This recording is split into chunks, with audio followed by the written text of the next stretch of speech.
Jumpa lagi ya sama aku Putri Andriana dan juga dan aku Ayu Rahmawati. tentunya di program kesayangan kita, apalagi kalau bukan items, informasi ke teman-teman milenial hanya di Mata Milenial Indonesia TV, matanya Indonesia. Putri, apa kabar hari ini? Baik dong, Ayu, apa kabar nih? Alhamdulillah baik juga, kita ping-ping cerah merona Kita ya hari ini kayaknya ya. sebenarnya kita udah lama banget nih nggak ketemu ya. Iya. Kangen gak sih? Kangen banget nih, kita Kangen temenin banget dong. lagi ya teman milenial semuanya buat ngasih tahu informasi yang seru-seru banget pastinya. Nah, ngomong-ngomong ya, kita kan bakal ngasih informasi yang seru-seru banget. Yap. Kamu itu kalau misalkan jalan-jalan, kan jalan-jalan pasti seru gitu ya. Lebih suka ke tempat panas apa ke tempat dingin? Kalau nanya panas atau dingin sih kalau bisa adem ya. Kalau adem ya? nggak gitu panas, nggak gitu Iya, dingin iya, kan. iya. Nah kalau kamu gimana nih anaknya? Kalau aku sebenarnya panas, aku tuh suka banget sukanya pantai. panas ya. Aku kalau kalau kena dingin itu kayak menggigil banget, malah nggak bisa ngapa-ngapain pun. Tapi emang bener sih kalau misalnya kayak panas-panas gitu kan kayak pantai ya misalnya dibandingkan sama di gunung tuh yang dingin banget, aku juga better pantai sih. Iya. Tapi ternyata ya, meskipun kita tim pantai, sekarang kita mau keluar nih teman milenial dari zona nyaman. Kita bakal bahas salah satu kota yang menurut aku tuh indah banget, dingin, pemandangannya juga bagus banget. Setuju banget. Apalagi kalau bukan kota Salatiga. Nah, kenapa sih namanya Salatiga yuk? Kenapa nggak Salah-4 atau Salah-5 gitu loh? Ini kalau jokes bapak-bapak katanya Salatiga bener 7 gitu ya. Iya, Bapak-bapak banget tuh. Nah, kenapa sih sebenarnya kota ini tuh dinamain Salatiga? Jadi asal nama Salatiga itu nggak lepas dari kisah Ki Ageng Pandanaran, seorang adipati Semarang di masa Kesultanan Demak yang ikut mengembara bersama dengan Sunan Kalijaga. Dan waktu itu ya teman milenial, dalam perjalanannya Sunan Kalijaga itu meminta Ki Ageng meninggalkan seluruh harta bendanya. Walaupun sang adipati mampu menepati janjinya, ternyata sang istri itu rupanya masih melanggar kesepakatan itu. Nggak amanah nih istrinya yang bandel ya Put ya. Dengan cara dia tuh memasukkan emas dan berlian ke dalam tongkat, jadi disembunyiin. Di tengah perjalanan akhirnya tuh kan mereka ketemu tuh dengan sekawanan perampok, dan Sunan Kalijaga itu mengizinkan para perampok untuk mengambil harta benda, dan para perampok itu mengambil tongkat yang isinya tuh berlian sama emas milik istri adipati. Dan akhirnya pun setelah peristiwa itu Sunan Kalijaga tuh berkata-kata kepada Ki Pandanaran dan istrinya juga bahwa dirinya tuh akan menamakan tempat ini di mana mereka dirampok dengan nama Salatiga yang diambil dari 3 kesalahan Ki Pandanaran dan istrinya, yaitu yang pertama nih kikir, sombong, dan juga menyengsarakan rakyat. Jadi nggak sembarangan ternyata nama Salatiga itu. Nah ini jadi teka-tekinya terjawab nih kenapa dinamakan Salatiga. Karena memang kesalahannya tuh ya ada 3 itu ya sifatnya ya, kecuali dia ada 4, ada 5, baru kota salah 4, salah 5 gitu kalau ya. misalkan salahnya sampai 100, salah 100 gitu. Banyak kalau salah sampai 100 sebenarnya salah banget tuh ya. Salah banget ya, aduh nggak ada bener-benernya nih gitu. Tapi ternyata ya kota Salatiga itu selain memang indah pemandangannya, terus punya nilai sejarah juga ya. Oh iya. Tapi meskipun punya nilai sejarah juga dia bisa banget nih jadi tempat wisata karena dia dikenal sebagai kota terindah yuk. Kota terindah, oke. Pada zaman Belanda waktu itu pemerintah menyebutnya Salatiga sebagai kota terindah di Jawa Tengah. Makanya nggak heran kalau misalnya di sana banyak dijumpai rumah peninggalan Belanda dan juga tempat wisata alam. Nah, seperti salah satunya itu Kopeng, bacanya tuh Kopeng ya kayaknya. Kopeng. Nah, seiring dengan dibangunnya jalan tol Trans Jawa, gerbang tol Salatiga itu memiliki panorama yang indah untuk dikunjungi. Dengan latar belakang Gunung Merbabu yang menjulang tinggi. Makanya banyak orang yang menyamakan pemandangan di gerbang tol itu dengan pemandangan di Swiss. Jadi buat teman-teman yang belum kesampaian ke Swiss, boleh ke Salatiga dulu. Pemanasan dulu lebih gitu. murce ya. Tapi emang bener loh yuk, jadi kalau misalnya kita ngelewatin gerbang tol, sebenarnya belum pernah sih. Cuma aku ngeliat videonya, itu tuh kalau di Swiss kan terkenal sama tebing-tebing gitu ya. Iya, yang hijau, ada air mancur segala macam, perbukitan. Gitu ya. Nah kalau misalnya kita ke gerbang tol Salatiga, kita bisa ngeliat pemandangan itu yuk. Nah emang tuh aku juga pernah sih lihat itu di sosial media, tapi belum pernah juga. Abis ini mungkin kita next tripnya kita jalan-jalan ke Salatiga. Atau ya, kita boleh kali ya syutingnya item sambil ke Salatiga nih. Wah seru banget, mau banget. Nah itu emang apalagi ya kalau misalnya belakangan ini kan Swiss tuh lagi banyak dibicarakan di sosial media ya nggak sih, gara-gara salah satu series, drakor terus series juga yang ngomongin pengen ke sini Kapadokia, pengen ke ini, terus tiba-tiba tren lah si Swiss ini gitu, karena kan memang Swiss pemandangannya indah banget dan cocok banget ini relate sama kota Salatiga ini ya nggak sih? Iya, jadi kalau misalkan emang kan sekarang kata pemerintah juga belum boleh keluar negeri ya. Ya udah kita jalan-jalan dulu aja ke Salatiga, udah lebih murah, lebih dekat. Terus lebih aman juga, karena kan penularannya Omikron tuh lebih banyak dari luar negeri ya, teman milenial. Udah gitu ya, buat yang kita masih di Pulau Jawa, itu kan aksesnya gampang banget. Bisa naik mobil atau kayaknya kereta bisa ya harusnya. Bisa, tapi kayaknya nggak langsung di Salatiga deh, seinget aku ya. Jadi kayak transit gitu dulu ya. Tapi nggak masalah sih, justru di situ kita menikmati jalan-jalannya di situ. Betul banget Put. Nah ini salah satu kota toleran di Indonesia, predikat yang diberikan oleh Setara Institute for Democracy and Peace sebagai salah satu kota tertoleran kedua setelah kota Singkawang telah terimplementasikan secara nyata nih dalam kehidupan beragama masyarakat di kota Salatiga. Dengan komposisi pemeluk agama yang variatif, Salatiga terus berupaya memberi ruang yang sama bagi seluruh masyarakat untuk bisa beribadah, berekspresi, mengaktualisasikan diri, dan juga lain sebagainya. Nah ini aku juga punya salah satu teman aku tuh di Salatiga ya Put ya. Dia ini orang Islam, tapi dia tuh pendidikan SD, SMP, SMA-nya itu Kristen, dan itu nggak masalah di sana. Sekolahnya maksudnya? Sekolahnya iya, jadi itu tuh sama sekali nggak masalah, dan mereka tuh sangat menghargai perbedaan yang ada di Salatiga. Keren banget kan? Banget, dan ini harusnya bisa jadi contoh kota-kota lainnya juga ya. Betul. Jadi supaya mau apapun agamanya, budayanya seperti apa, tapi toleransi kita tetap harus tinggi. Nah terus fakta unik lainnya lagi nih guys, kalau misalnya kota Salatiga juga dikenal sebagai Indonesia Mini. Karena banyak warga yang datang ke kota Salatiga itu dari berbagai daerah yang beragam, di mana mayoritas para pendatangnya itu berasal dari Pulau Sulawesi, Kalimantan, Aceh, Medan, Bali, NTT, NTB, Maluku, Papua, hingga Tiongkok. Mereka datang untuk menuntut ilmu di sebuah universitas swasta di Salatiga, yaitu UKSW atau Universitas Kristen Satya Wacana. Wow. Nah, ini tuh terkenal banget buat. Jadi aku juga punya temen nih dari Satya Wacana ini, dan memang dia bilang di sana tuh beragam banget. Udah nggak mandang lagi misalkan kita yang Islam, ada kita mungkin non Islam, ada yang di Konghucu dan segala macam. Itu udah berbaur jadi satu. Jadi emang keren banget. Jadi ini juga mungkin sebagai representasi dari toleransi tadi itu ya, yang kamu sampaikan ya. Bahkan namanya tuh Universitas Kristen loh. Iya. Tapi ya Put, kamu tuh udah pernah ke Salatiga belum? Belum, cuma denger-denger aja. Kamu udah pernah? Aku juga belum, tapi lewat tuh pernah dulu. Karena kan dulu tuh aku pengen ke daerah-daerah Semarang, terus habis itu lewat Salatiga. Salatiga. Nah, dan di sana itu katanya ya Put, makanannya tuh juga enak-enak dan murah-murah banget. Waduh, nih kalau ngomongin jalan-jalan emang nggak afdol kan kalau misalnya kita nggak ngomongin soal kuliner. Nah, makanya buat teman-teman yang penasaran kuliner apa aja sih yang terkenal di kota Salatiga, makanya jangan kemana-mana, pastikan bersama aku dan Ayu hanya di Items Informasi ke teman-teman milenial.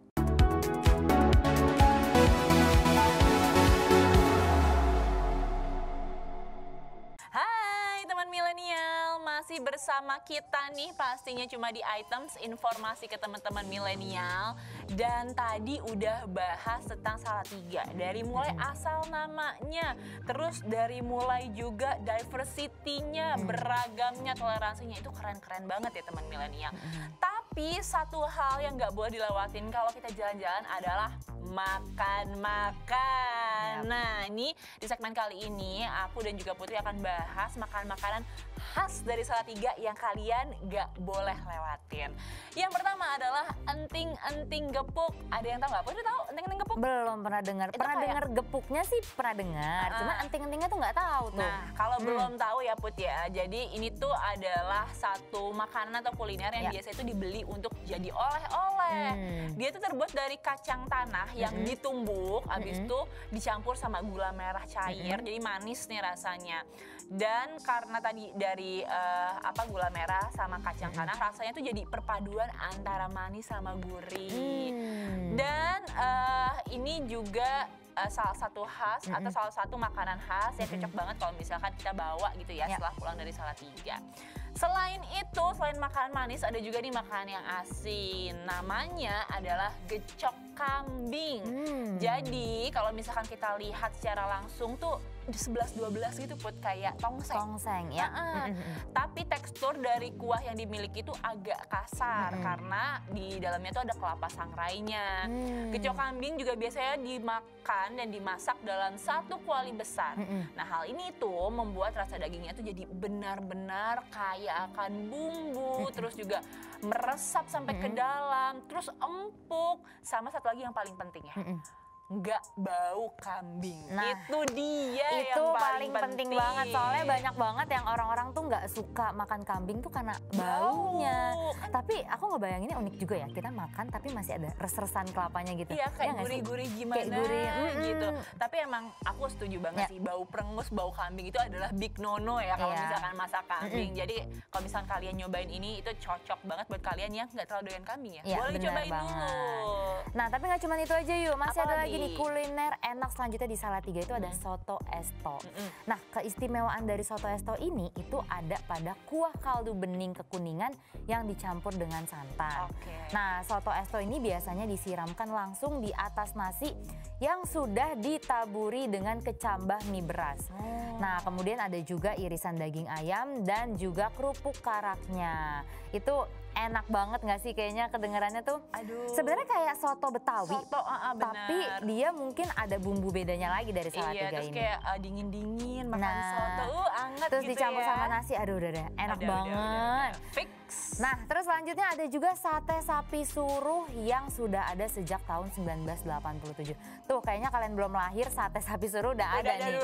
Udah ada duluan nih. Nah, kan biasanya kalau kita makan itu kan sate ayam dan kambing, tapi kalau kali ini sate suruh disajikan dengan daging sapi yang kemudian disiram dengan bumbu kacang.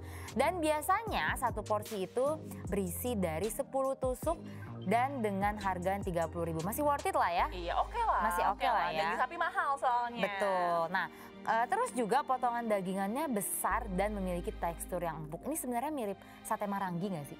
Mungkin kali ya. Cuma kalau Marangi kan biasanya tuh sapinya sapi muda. Sapi muda ya, nah, betul ini kayaknya sih. Sapi biasa nih, sapinya udah remaja gitu ya, udah milenial sapinya. Nah, tapi juga yang terkenal banget ya Put, di Salatiga ini nggak boleh dilewatin bakmi Jowo. Aduh, bener enak banget sih. tuh. Jadi bakmi Jowo ini memiliki tekstur yang kenyal dan bentuknya tuh lebih lebar-lebar, teman milenial. Biasanya bakmi Jowo ini dibuat menggunakan tungku dan dimasaknya tuh pakai kayu bakar. Jadi bau-bau smokinya tuh masih ada. Iya. Dan gak lupa dengan aneka bumbu rempah yang juga lengkap. Aduh, ngiler banget Nih, ya Put ya. mie Jawa dimasak pakai apa, panci biasa gitu, enak banget. Ini pakai tungku. Ini pakai tungku. Itu kan ada, iya bener kata kamu, kayak ada smoky-smokinya. Gitu ya. Itu juga enak banget. Aduh, jadi lapar nih. Ini ide makan siang yang bagus banget ya. Banget, Tapi selain itu ya, jangan sedih, jangan gundah teman milenial, masih banyak banget kuliner khas lainnya dari Salatiga. Salah satunya adalah opor bebek Makyah. Kamu pernah makan opor bebek? Biasanya kan opor ayam. Biasanya opor ayam, belum pernah opor bebek. Aku juga belum pernah ya. Nah, ini adalah kabar gembira banget, surganya bagi para pecinta bebek. Harus nyobain opor bebek Makyah. Nah, di sini itu bebeknya masih dimasak dengan cara tradisional, dengan tungku.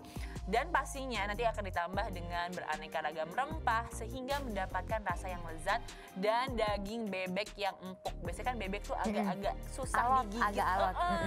Ini udah pasti empuk. Berarti gitu. Ma'yah tuh nama salah satu ini ya, salah satu tokonya Brandnya gitu ya? kayaknya Apa ya, ya. kayak brand atau rumah makannya gitu kali ya? Iya.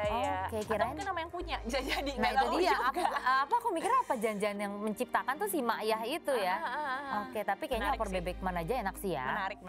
Nah terus selanjutnya ini agak unik ya, ini baru denger juga sih, ada namanya pecel keong Mbah Tun. Biasanya pecel tuh pecel keong. ayam, Pecel ayam, pecel lele. Ini pecel keong. Ah. Jadi keongnya itu nanti diolah dengan cara dilepaskan dari cangkangnya, lalu diongseng pedas serta diberi aneka rempah seperti jahe, cabai, kemiri, kunyit, dan juga kecap. Nah tekstur dagingnya itu cukup lembut dan lebih kenyal daripada daging kerang.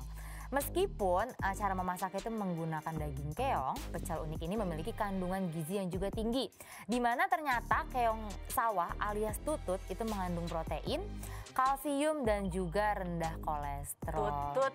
Kamu Tutut. pernah nggak makan tutut? Pernah dong, kayak sedot-sedot gitu enak banget gak sih? Iya, kayak agak susah, tapi itu adalah seninya makan Itu seninya. tutut Tapi ya. aku jadi mikir masaknya agak repot gak sih, kita harus ngelotokin dari cangkangnya gitu kan PR ya? Iya sih, Ya iya sih. kan? Cuma ya itu lagi seninya, kayak makan Betul. kepiting susah tapi Ya, nikmat benar. gitu ya.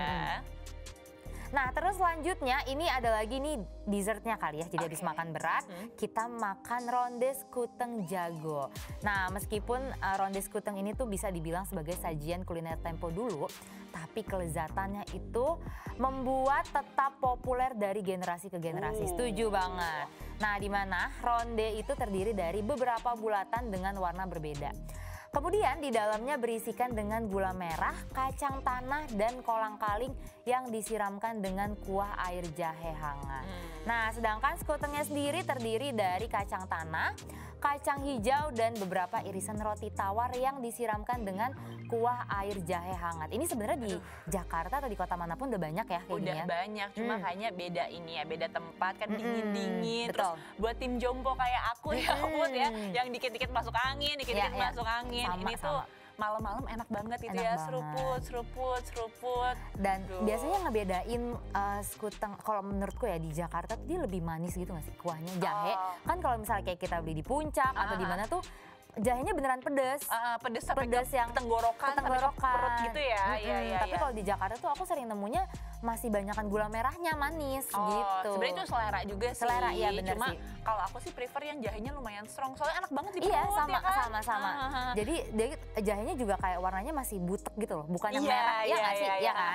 Jahe yang kayak putih tapi butek gitu, Iya, enak iya, banget. Ya itu enak ampun. banget. Nah terus ya Put ya, yang seru juga di Salatiga nih kata teman-teman aku yang Iya. dari Salatiga gitu ya. Karena di kampus aku kebetulan ada kayak perkumpulannya kan Salatiga. komunitas gitu ya. Komunitasnya.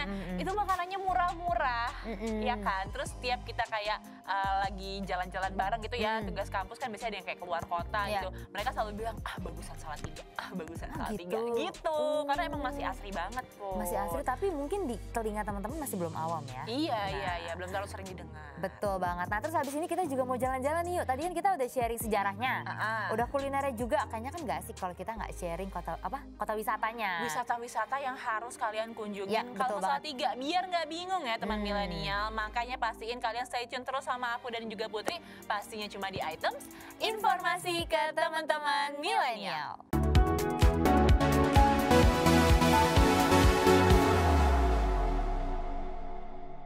Hai guys, balik lagi masih sama aku Putri Andriana dan juga Ayu. Tentunya hanya di Items Informasi ke teman-teman milenial. Nah kalau misalnya tadi di segmen sebelumnya, Yes. aku sama Ayu udah janji kita mau sharing soal kota-kota wisata di Salatiga ya Ayu ya. Jalan-jalan. Jalan-jalan. Jadi buat kalian kayaknya yang udah dengerin tadi obrolan kita udah tertarik mau ke Salatiga, siap-siap dicatat ya. Mana aja wisata yang harus kalian kunjungi. Mana aja tuh Yu yang pertama?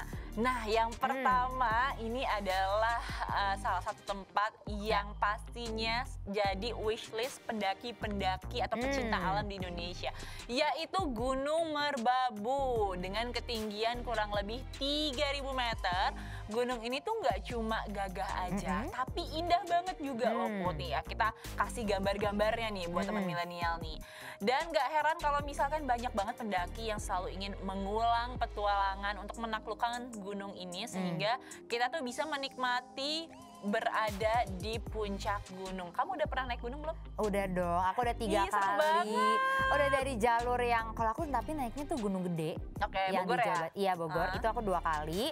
Terus sama yang terakhir itu di Gunung Agung Bali. Seru banget. Seru banget, tapi capek loh yuk. Kayaknya kalau yang princess agak susah deh agak kayaknya. Agak rempong nih, gitu, bener banget. Okay. Nah tapi nggak cuman gunung aja yuk. Kalau misalnya di Salatiga juga ada yang namanya Desa Wisata Kopeng.